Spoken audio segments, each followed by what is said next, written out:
우주에서 가장 큰 신비는 아마도 먼 블랙홀이 아니라 매일 우리가 마주하는 이 나일 것이다.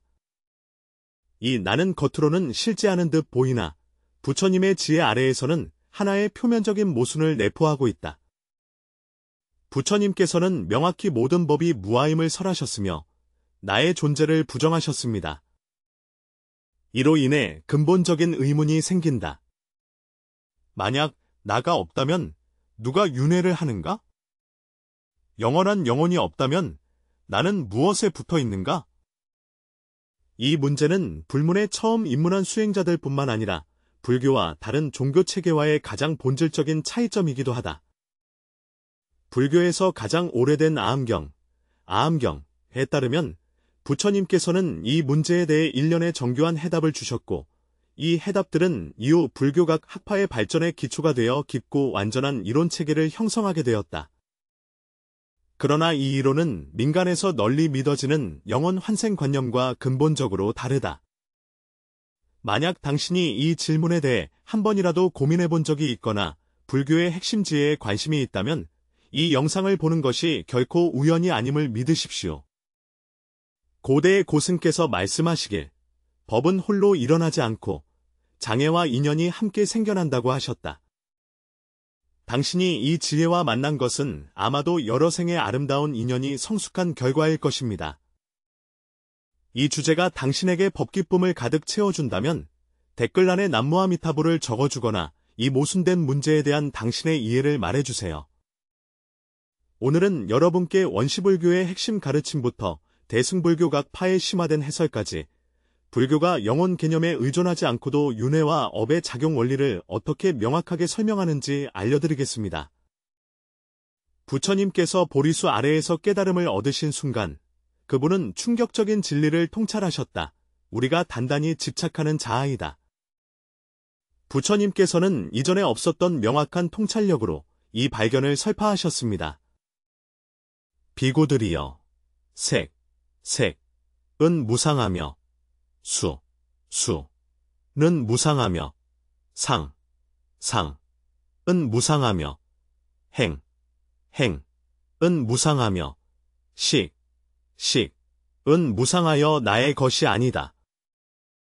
있는 그대로 관찰하는 자, 참되고 명확한 바른 관찰자, 이 경문은 인간의 가장 근본적인 착각을 직접 지적한다. 우리는 영원히 변하지 않는 나가 존재한다고 잘못 생각하지만 실제로 우리가 경험하는 자아는 오온, 의 일시적인 결합일 뿐이며 이는 끊임없이 흐르는 강물이 같은 강이라고 잘못 인식되는 것과 같다. 무아교의의 제시는 당시 인도 사상계의 일종의 혁명과도 같았다. 다른 모든 종교체계가 고통의 근원 자체를 추구할 때 무아교의는 이에 반하는 새로운 관점을 제시하였다. 그의 가르침은 일상 경험 속의 자아 견해를 단순히 부정하는 것이 아니라 우리가 집착하는 영원하고 독립적이며 변하지 않고 통제 가능한 자아가 존재하지 않음을 드러내는 것이다.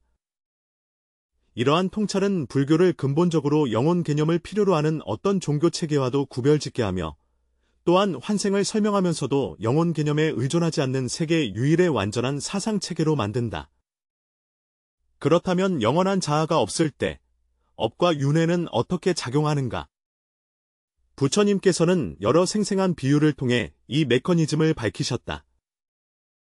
밀란다왕 문경에서 이전 비구가 밀란다왕에게 설명하기를 대왕은 한 등불이 다른 등불을 밝히는 것과 같아서 불꽃이 완전히 같지도 완전히 다르지도 않다고 하였다. 이 비유는 윤회가 실체의 이동이 아니라 에너지 패턴의 전달임을 명확히 보여주며 통일도 단멸도 아님을 나타낸다. 응답부에서 부처님께서는 인장과 인주의 관계를 통해 업력의 전달을 설명하셨다. 인장이 인주 위로 옮겨지지 않았음에도 불구하고 그 인장에 찍힌 자국은 인장으로부터 인주에 전달된다. 마찬가지로 업력은 영원한 실체에 의존하는 것이 아니라 인과관계를 통해 생명 윤회 속에서 영향을 미칩니다. 부처님의 이러한 해석은 영혼에 의존하지 않고 오온의 연속과 인과 모델에 기초한 전혀 새로운 개념적 틀을 구축하였다. 원시 불교 경전에는 이러한 무아의 윤회관을 설명하기 위해 더욱 생생한 비유들이 더 많이 등장한다. 중화암경에서는 바다와 강의 관계를 통해 설명한다. 강물은 끊임없이 바다로 흘러들지만 바다는 그로 인해 많아지거나 줄어들지 않으며 물 분자들은 다른 형태로 순환한다. 이 비유는 고정된 나가 없이도 어떻게 생명이 어떤 연속성을 유지하는지를 보여준다. 이러한 무아와 윤회의 통일된 이해는 많은 초심자들의 혼란을 해소해 주었다. 많은 이들이 묻는다. 만약 내가 없다면 선행과 악행에 무슨 의미가 있겠는가? 누가 과보를 받는가? 부처님의 대답은 업력의 작용에는 영원한 주체가 필요하지 않으며 이는 자연의 물리법칙이 집행자를 필요로 하지 않는 것과 같다는 것입니다. 자바암경에서 부처님께서는 명확히 지적하셨다. 모든 법은 인연으로 생겨나고 모든 법은 인연으로 소멸한다.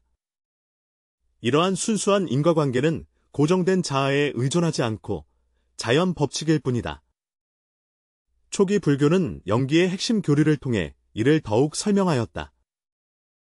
영기법칙은 모든 현상이 서로 의존하며 조건적으로 발생하며 어떤 것도 독립적으로 존재할 수 없음을 드러낸다. 아암경에 나오는 유명한 구절은 이렇게 말한다. 이 있음으로 인해 저 있음이 있고 이 생함으로 인해 저 생함이 있으며 이 없음으로 인해 저 없음이 있고 이 멸함으로 인해 저 멸함이 있다.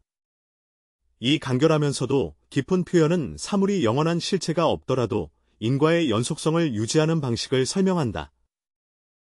중생들이 왜 나에 집착하는가에 대해 부처님은 중화암경에서 이것이 무명의 근본적인 실상에 대한 무지 때문임을 설명하셨다.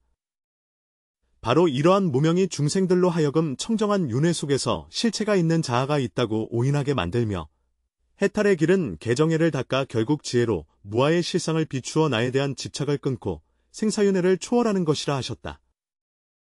부처님의 이 이론체계는 도덕적 책임의 기초와 업력인과를 유지하면서도 영원불변한 자아에 대한 집착, 즉 무아를 회피한다. 이는 모순이 아니라 이원대립을 초월한 중도의 지혜이다. 무아와 업과명기의 독특한 결합을 통해 원시불교는 논리적으로도 합리적이며 해탈의 잠재력을 지닌 완전한 사상체계를 구축하였고 이는 이후 대승불교 각 종파의 이론 발전에 견고한 기초를 마련하였다. 이러한 무아와 윤회의 관계에 대한 이해는 이론적으로 매우 정교할 뿐만 아니라 실천적으로도 깊은 의미를 지니고 있다. 그는 우리에게 진정한 해탈은 세상을 도피하는 것이 아니라 나의 허망한 본성을 꿰뚫어 보는 것이며 어떤 고대서의 영생을 추구하는 것이 아니라 나에 대한 집착을 초월하고 생명의 본래 청정과 평온으로 돌아가는 것임을 가르쳤다.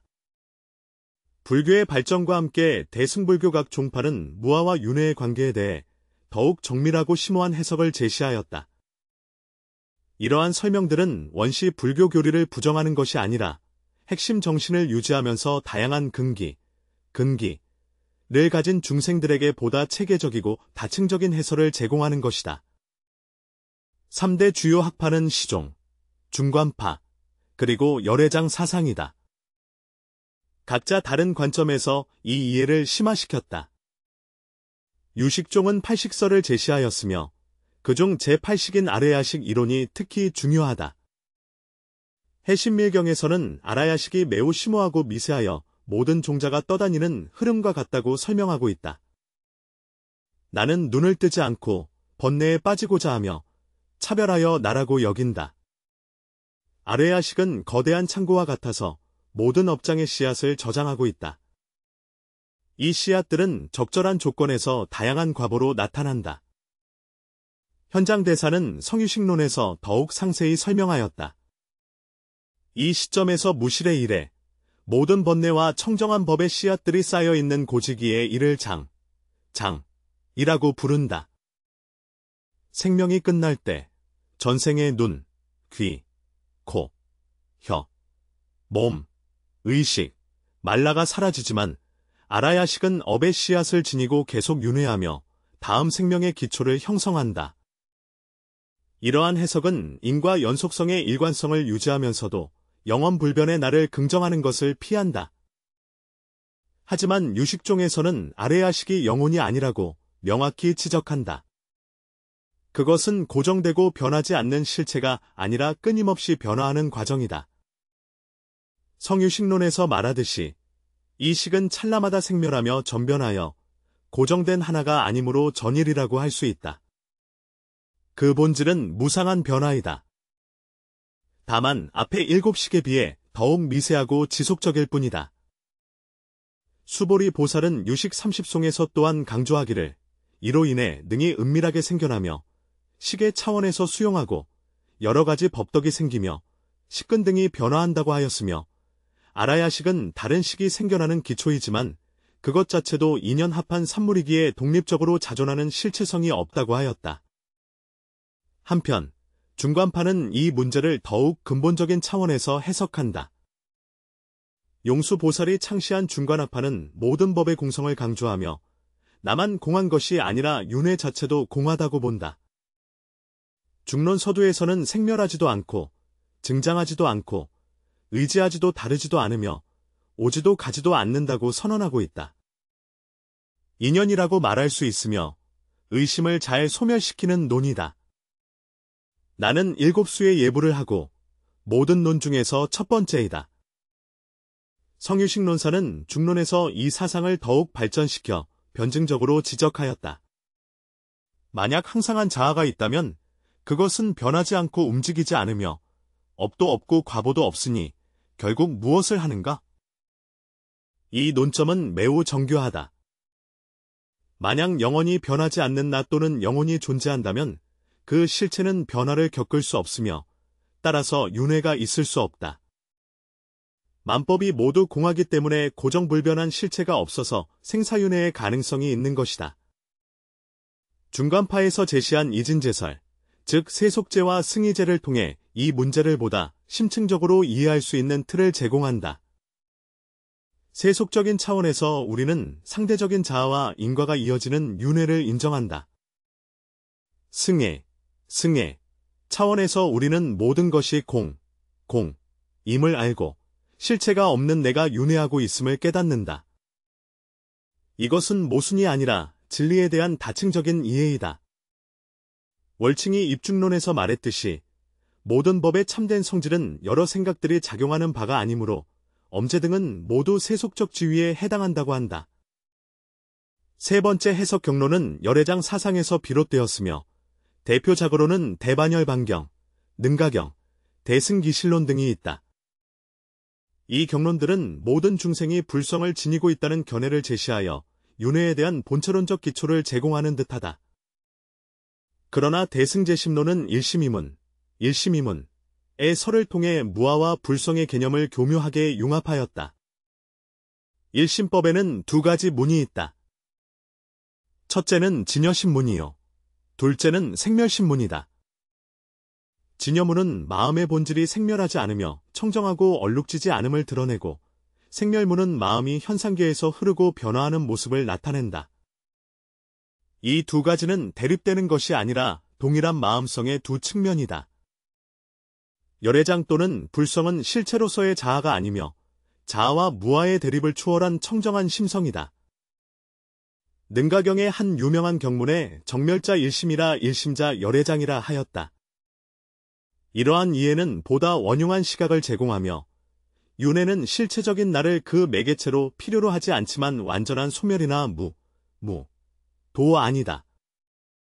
이는 청정한 마음의 본성이 인연 조건에 따라 드러난 것으로서 비상 하지도 않고 영원히 변하지도 않으며 끊어지지도 않고 완전히 소멸하지도 않는다. 이것이 바로 불법에서 도의 정신을 구현한 것으로 유아와 무아의 이치 대립을 초월한 것이다. 화엄종은 이러한 이해를 더욱 발전시켜 법계 연기의 방대한 이론을 제시하였다. 법장 대사께서는 화엄역성교의 여러 장에서 일체법이 비록 많자 하나 모두 하나의 마음이 드러낸 것으로 다른 법은 없다고 설명하셨다. 일심은 비록 다르지 않으나 능이 많차를 나타내며 다함이 없다. 이러한 관점은 무아와 윤회를 전혀 새로운 차원으로 끌어올렸다. 윤회는 단지 개별 생명의 흐름일 뿐만 아니라 온 법계가 상호 연기함을 의미한다. 천태종의 일념삼천 이론은 이 문제를 이해하는데 독특한 관점을 제공합니다. 지혜의 스승은 마합지관에서 말하길 한 생각의 마음은 3000가지 성상을 갖추고 있으며 매 순간의 생각 속에는 이미 온 우주의 생성과 소멸, 윤회의 모든 현상이 포함되어 있다고 했다. 이러한 관점은 시간의 선형 개념을 초월하여 윤회를 마음의 본성이 현재에 드러나는 것으로 이해한다. 단순히 시간 속에서 생명이 흘러가는 것만이 아니다. 선종은 특유의 마음을 직접 지향하는 방식을 통해 이 문제를 해결한다.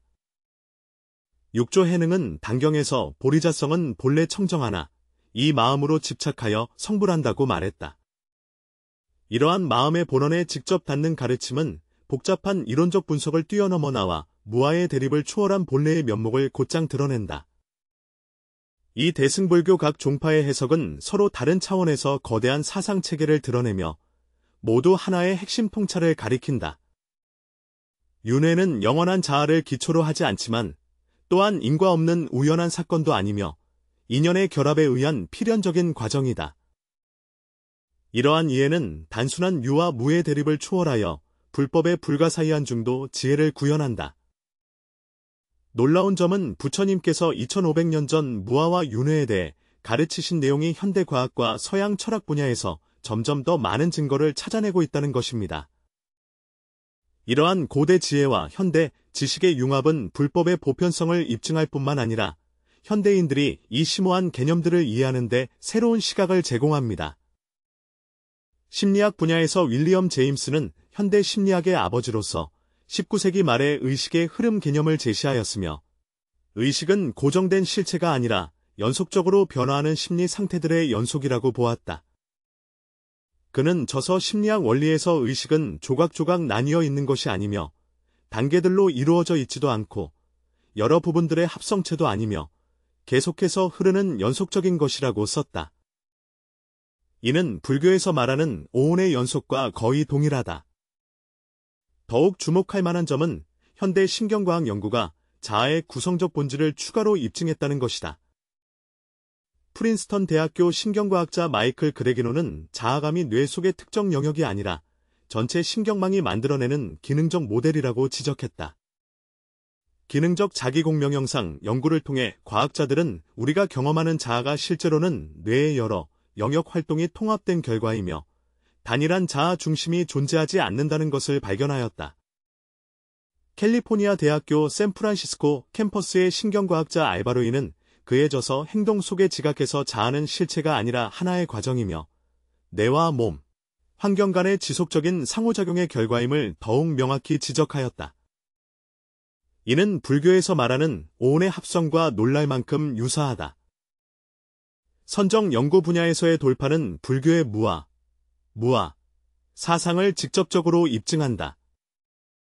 존스 홉킨스 대학교의 연구에 따르면 장기간 선 수행자들은 깊은 선정 상태에서 자아감과 관련된 기본 모드 네트워크 활동이 현저히 감소하는 것으로 나타났으며 위스콘신 대학교의 리처드 데이비스는 뇌파 검사, EEG를 통해 수행자들이 무아 상태에 도달할 때 뇌가 독특한 감마파 진동 패턴을 나타낸다는 것을 발견했다. 이러한 발견은 불교가 묘사하는 무아 경험과 매우 일치합니다. 물리학 분야에서 양자역학의 발견은 불교의 무아 개념에 놀라운 지지를 제공했다. 양자 물리학자 데이비드 봄이 제안한 전체성과 함의 질서 이론은 우리가 독립적인 입자로 여기는 것들이 실제로는 분리할 수 없는 전체의 파동임을 지적한다. 그는 썼다. 우주의 기본 실제는 서로 분리된 물체들로 구성된 것이 아니라 분리할 수 없는 전체적 흐름이며 이것은 불교의 영기법칙인 만물이 상호 의존하며 독립적으로 존재하는 실체가 없다는 것과 놀라울 정도로 일치한다. 물리학자 프리초프 카프라는 그에 져서 물리학의 길에서 현대 물리학과 동양 철학을 직접적으로 연결하였다. 우리가 아원자 세계를 깊이 연구할 때 우리가 보게 되는 것은 독립적인 물질의 벽돌이 아니라 복잡한 에너지 관계 네트워크이다. 이러한 관점은 동양 신비주의, 특히 불교의 영기 사상과 놀라울 정도로 유사하다. 양자 얽힘 현상은 두 입자가 멀리 떨어져 있어도 신비로운 연결을 유지하여 물리학자들로 하여금 고전 물리학에서 독립된 실체라는 개념을 다시 생각하게 만듭니다. 노벨 물리학상 수상자 유진 위그너는 양자역학의 결과가 우리가 익숙한 세계관과 호환되지 않으며 이는 전혀 새로운 사고방식을 요구한다고 인정하였다. 이러한 사고방식은 동양 철학에 이미 오래전부터 존재해왔다. 서양 철학 전통에서 스코틀랜드 철학자 데이비드 휴메 자기 비판은 불교의 무아교리와 놀라운 유사성을 지니고 있다. 수많은 그의 저서 인성론에서 이렇게 썼다. 내가 나라고 부르는 것에 가장 밀접하게 들어갈 때마다 나는 항상 차갑고 뜨겁고 빛나고 사랑하고 미워하고 아프거나 즐거운 어떤 특별한 지각을 만난다. 나는 결코 의식이 없는 상태에서 나 자신을 포착할 수 없으며 의식 이외의 어떤 것도 관찰할 수 없다. 이러한 자아를 일련의 감각으로 분해하는 방법은 불교의 오온 분석과 거의 동일하다. 데릭 파핏은 20세기 가장 중요한 도덕 철학자 중 한 명으로 여겨지며 그의 대표작 이유와 인격에서 불교를 직접 인용하여 인격 동일성에 관한 이론을 뒷받침하였다. 그는 인격의 동일성이 존재의 필수 조건이 아니며 중요한 것은 심리적 연속성과 인과관계라고 제시하였다. 퍼펫은 자신의 이론이 불교의 무아 사상과 깊은 공명을 이루고 있음을 공개적으로 인정하며 이 문제에 있어서 불교가 옳을 가능성이 있다고 칭찬했다. 현대 철학자 토마스 매치건은 자아 터널이라는 책에서 불교와 매우 유사한 관점을 제시하였다. 즉, 우리의 뇌 안에 소위 말하는 자아가 존재하는 것이 아니라 우리가 경험하는 자아는 내가 만들어낸 복잡한 표상일 뿐이다. 그는 더 나아가 이러한 잘못된 자아인식이 인간 고통의 주요 원천임을 지적했으며 이는 불교의 핵심 교리와 완전히 일치한다. 신경윤리학자 샘 해리스는 또한 오랜 기간 선수행을 해온 실천가로 각성이라는 저서에서 과학 연구와 불교의 통찰을 융합하였다. 우리가 이른바 자아를 면밀히 관찰할 때 그것은 고정된 중심이 없는 감각, 생각, 그리고 지각의 흐름에 불과하다는 것을 발견하게 된다. 그의 결론은 불교의 무아 교리가 철학적 가치뿐만 아니라 직접적인 체험을 통해 검증할 수 있는 경험적 사실이라는 것이다. 현대 과학과 철학 분야에서 나온 이러한 발견과 통찰은 다양한 각도에서 부처님이 가르치신 무아가 공허한 형이상학적 이론이 아니라 실상에 대한 깊은 통찰임을 입증해준다. 불교가 묘사하는 생명의 운행 방식은 영원히 변하지 않는 자아가 아니라 인연과 합에 의한 에너지의 흐름으로 현대 지식 체계에 의해 점차 수용되고 인정받고 있다. 이러한 고금의 지혜의 융합은 불법의 신뢰성을 강화했을 뿐만 아니라 현대인들이 이 심오한 지혜를 이해하고 실천하는 데 새로운 시각과 방법을 제공하였다. 무아와 윤회의 관계를 이해하는 것은 단순한 이론적 탐구에 그치지 않고 우리의 생활 방식을 변화시킬 수 있는 실천적 지혜이기도 합니다. 그렇다면 일상 수행에서 무아를 올바르게 이해하고 허무주의의 함정에 빠지지 않으려면 어떻게 해야 할까요? 우선, 우리는 불법이 제창하는 중도 사상을 이해해야 합니다. 무상은 영원불변하는 자아가 없음을 의미하고 불타는 생명이 완전히 소멸하지 않음을 뜻합니다. 아함경에서 부처님께서는 모든 비구에게 말씀하시길 이와 같이 관찰하는 자는 정견을 갖는 자라고 하셨다. 만약 누군가 묻기를 비구가 늙고 죽는가? 늙고 죽음은 누구에게 속하는가? 비구가 대답하되 나와 늙고 죽음은 모두 내게 속하니 늙고 죽음이 나다. 이것을 상견이라 한다. 만약 누군가 말하기를 그 노인은 죽었고 그를 받든 자도 노인과 함께 죽었다고 한다면 또 다른 이가 말하길 생명과 세상 몸은 세상에서 단절된 것으로 본다.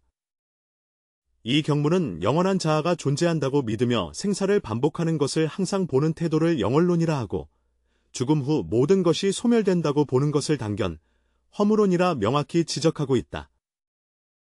부처님의 중도 지혜는 두 극단을 초월하여 영원도 아니고 소멸도 아닌 생명의 실상을 가리킨다. 실천적인 측면에서 이는 우리가 자신의 허망함을 명확히 보고 고정되고 변치 않는 자아상에 집착하지 않으면서도 현재의 행동과 선택이 미래의 생명 윤회에 영향을 미친다는 것을 인식해야 함을 의미한다. 이것이 바로 불법에서 말하는 영기입니다.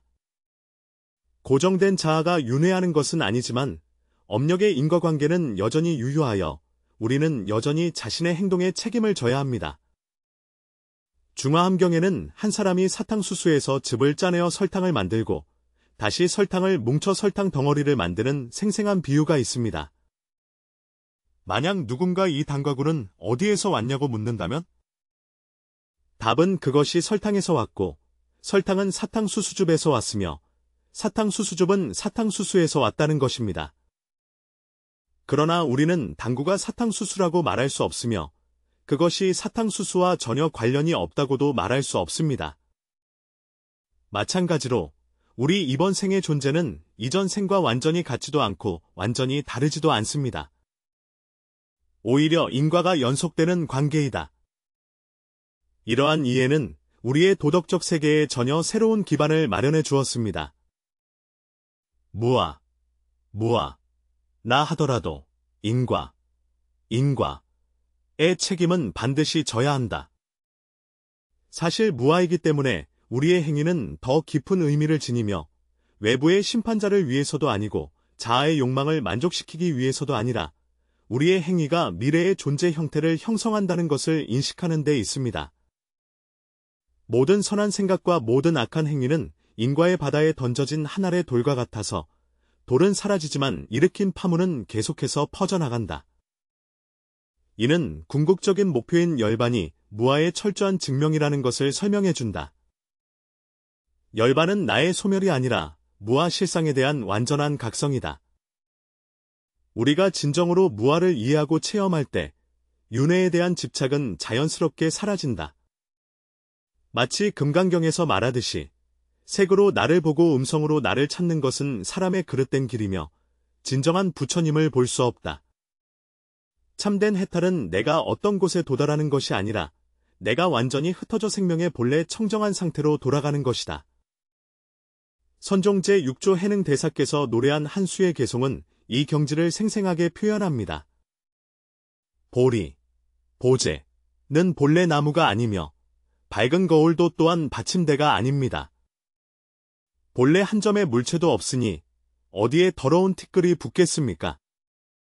내가 허망함을 꿰뚫어보면 생사윤회의 속박에서 벗어나 본래 아무것도 없는 청정한 자성으로 돌아갈 수 있다.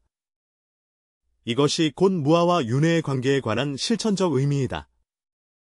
영원한 자아에 집착하지도 않고 멸절된 허무에 빠지지도 않으며 인과를 진지하고 책임감 있게 마주하면서도 업의 족쇄에 얽매이지 않는 것이다. 일상생활에서 이는 우리 자신에 대한 집착을 점차 내려놓고 개인의 득실에 대한 계산을 줄이며 자비심, 지혜, 그리고 각성을 기르는 데 주의를 돌릴 수 있음을 의미합니다. 이러한 품성들은 현세에 유익할 뿐만 아니라 삶의 긴 흐름 속에서 이어져 미래 존재의 선연이 될 것입니다. 초기 불교와 대승불교 각 종파의 관점, 그리고 현대과학과 철학의 증명을 종합하여 우리는 마침내 무아와 윤회라는 겉보기에는 모순된 교리 뒤에 숨겨진 깊은 지혜를 보게 되었다. 초기 불교는 욕망이 없는 상태를 통해 영원한 자아가 없더라도 어떻게 생명이 원인과 결과의 연속성을 유지하는지를 밝혀냈다. 유식종의 아레아식 이론은 업력의 저장과 전달 메커니즘을 깊이 있게 설명한다. 중간파의 공성사상은 근본적으로 나와 무아의 이원적 대립을 소멸시킨다. 열애장 사상은 일심이문의 모델을 통해 개념적 사고를 초월하는 심성의 본원을 가리킨다. 이 모든 다양한 해석의 길들은 불법의 변증적 지혜를 드러내며 양극단에 빠지지 않고 자아가 존재한다는 흔한 견해에 빠지지도 않으며 무아의 극단적 단멸견에 빠지지도 않는다. 시작된 윤회의 고리에도 집착하지 않고 인과의 연속성도 부정하지 않는다. 중론에서 말하였듯이 생하지도 멸하지도 아니하고 길지도 짧지도 아니하며 의지하지도 기대지도 아니하고 오지도 가지도 아니하는 이 8가지 부의의 중도는 이원 대립을 초월한 중도의 실상을 드러낸다. 우리가 진정으로 무아와 윤회의 관계를 깨달을 때 우리는 더 이상 누가 윤회의 문제에 사로잡히지 않습니다. 왜냐하면 영원한 자아는 없으며 윤회도 완전히 소멸된 후 원인 없이 다시 시작되는 것이 아니라는 것을 이해하기 때문입니다. 생명은 시작과 끝이 없는 에너지의 순환 과정이며 매 순간은 이전 순간의 연속이자 다음 순간의 기반입니다. 이러한 이해는 추상적인 철학적 사유가 아니라 선수행을 통해 직접 체험하고 증명할 수 있는 것이다. 선정 중의 사유가 점차 평온해지고 마음이 맑아질 때 우리는 직접 관찰할 수 있습니다. 고정된 자아가 생각하거나 느끼거나 결정을 내리는 것이 아니라 오직 생각의 일어남과 사라짐, 감각의 발생과 변화만이 있을 뿐임을. 이른바 나란 이러한 심리 활동들의 꼬리표에 불과할 뿐, 그 가운데의 지배자는 아니다. 이러한 직접적인 체험이 불법의 지혜와 결합될 때, 우리는 일상생활 속에서 인과의 책임감을 유지할 수 있을 뿐만 아니라, 나에 대한 집착을 점차 놓아 더 큰 자유와 평안을 향해 나아갈 수 있습니다. 놓아야 할 것은 외부의 사물이 아니라 내면의 집착이며, 이루어야 할 것은 외부의 지위가 아니라 내면의 깨달음이다. 이 깨달음의 길 위에서 우리가 모두 무아와 윤회의 통일을 체험하고 개념의 대립을 초월하여 본래부터 완전한 불성을 회복하기를 바랍니다. 이 오래되고 영원한 지혜가 우리를 진정한 해탈과 자유로 이끌기를 바랍니다. 나무 아미타불